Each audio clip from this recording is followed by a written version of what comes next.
pas mettre un hydrofuge dessus ou quelque chose. Même avec les supports en métal, là. Le deuxième salon d'art s'est déroulé ce week-end à la salle Sévria de la Haie Foissière. Au programme, 30 artistes, peintres, sculpteurs et photographes ont pu exposer et échanger avec les visiteurs. Le salon de Sévria, il s'est fondé il y a 2 ans, en 2012, puisque la salle avait été rénovée et on faisait le festival des créateurs des Pays de la Loire. Et la mairie ne voulait plus faire le grand salon. Donc, voulait qu'on fasse un salon, mais qu'ici. Et donc, moi, j'ai dit niette.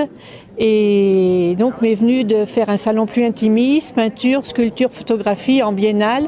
Et ils ont bien voulu qu'une année sur 2, on reprend tout l'ensemble, la salle omnisport, plus cette salle pour faire. Et on l'a fait l'année dernière. Et maintenant, notre association fait partie des ateliers d'art de France, donc ça nous a grandi. Un salon intimiste, peinture, sculpture, photographie. Je voulais faire un salon de petite envergure, mais de style, de valeur, comme dans une grande ville. Donc, pour moi, un salon, c'est comme une œuvre d'art. Donc, je mets des touches de couleurs, ouvrir à la peinture, sculpture, que rien s'entrechoque pour monter un salon qui plaît et de plus en plus et qui monte en puissance. Satisfaction certaine des exposants à l'unanimité. J'aime bien cette ambiance. J'aime bien l'échange qu'il y a entre les artistes. Parce qu'on a tous plus ou moins l'habitude d'exposer dans les galeries. Donc on se connaît à travers notre travail, mais jamais au niveau de la visu. Et là, au moins, on peut échanger. Voilà. Et puis, ouais, c'est agréable, quoi. C'est appréciable. Alors justement, qu'est-ce que vous échangez ? Alors, nos différents points de vue sur le travail qu'on fait les uns les autres.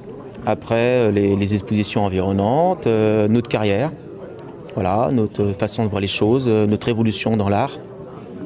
Voilà, puis des choses anodines, quoi. C'est ce qu'il y a de plus bête, hein. Alors justement, si on parlait un petit peu de cette évolution dans l'art. Alors, ce qu'on a remarqué, c'est que c'est vrai qu'il y a de plus en plus d'artistes en France et puis à l'étranger. Il y a aussi beaucoup d'artistes qui donnent des cours. Alors, moi, le premier d'ailleurs. Mais le but pour nous, c'est pas de créer notre propre concurrence, hein. On forme les gens pour que ça se fasse plaisir, pour qu'ils accrochent un tableau ou qu'ils mettent une sculpture sur un meuble chez eux, voilà, pour qu'ils comprennent mieux notre fonctionnement en tant qu'artistes. Voilà. Et à partir du moment où ils se mettent à faire de la peinture et de la sculpture, ils comprennent mieux notre raisonnement, puis ils comprennent plus la complexité du travail. Voilà. L'ambiance est conviviale, c'est une ambiance d'échange entre artistes et organisateurs, hein. Voilà. Donc c'est une première pour moi.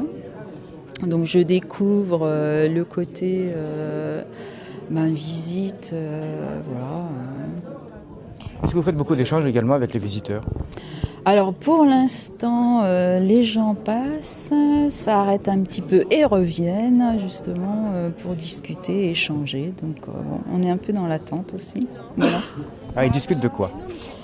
De la technique surtout, l'étonnement, voilà, de découvrir la technique personnelle, enfin proche. Voilà, ils s'approchent, ils regardent, ils observent.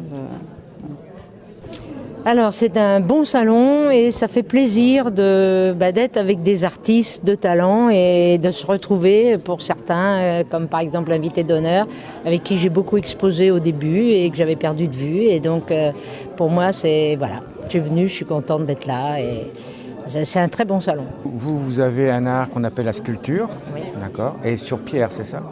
Que sur pierre, uniquement sur pierre. Je suis une passionnée de cailloux, j'aime toutes les pierres et j'aime toutes les essayer. Donc à chaque fois que je trouve une nouvelle pierre, j'essaie de faire une sculpture dedans. Voilà. Et je voudrais savoir à peu près, au niveau création, au niveau créativité, comment est-ce que d'une pierre, vous arrivez à faire ce genre de jouet aussi magnifique ? Alors, presque toutes mes sculptures partent d'un fait divers, d'une journée, de quelque chose qui s'est passé dans la journée. Et souvent, dans une période du matin très tôt, souvent des périodes de lune, ça fait tilt et j'ai la sculpture qui est toute faite dans la tête. Après, et c'est vrai, c'est ça qui est le plus compliqué, c'est de garder le modèle qu'on a vu et trouver la pierre où ça va rentrer dedans. Ça, c'est le plus compliqué. Parce que quelquefois, je reste pendant des mois et j'ai toujours ma sculpture en tête et maintenant, je commence à mettre un petit peu sur papier, mais en général, je ne dessine pas. Et je me dis, faut vite que je trouve la pierre pour loger ça dedans, quoi. Voilà comment ça se passe. J'ai pas... je fais pas de croquis, sauf pour des commandes, où là je suis obligée de faire évidemment des croquis et quelquefois une terre, mais alors ça me casse vraiment beaucoup les pieds.